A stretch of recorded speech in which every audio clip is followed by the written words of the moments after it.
ذرا سوچئے، ہمارے یہاں بھی شادی کو ہفتہ 8 دن نہیں گزرتے کہ محلے بھر کی آنٹیاں، باجیاں اور خاندان کی چاچیاں، مامیاں بڑے مشکوک انداز سے اور بظاہر سرگوشی کرتے ہوئے دلہن سے پوچھنے لگتی ہیں، ہاں جی کوئی خوشخبری نہیں آئی؟ یا ہے پھر کوئی خوشخبری؟ اور یہ صرف ان کا ایک بار کا نہیں ہے، ان کا تو روز کا ہے۔ کیوں جی؟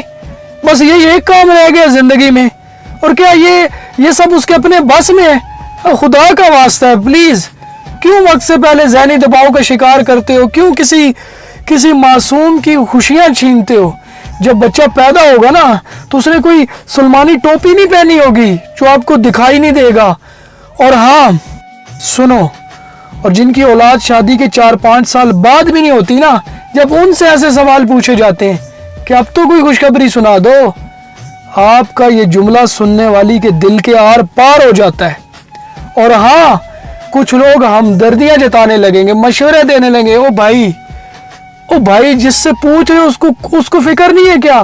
اس کو اولاد کی خواہش نہیں ہے کیا اس نے علاج کی کوشش نہیں کی ہوگی؟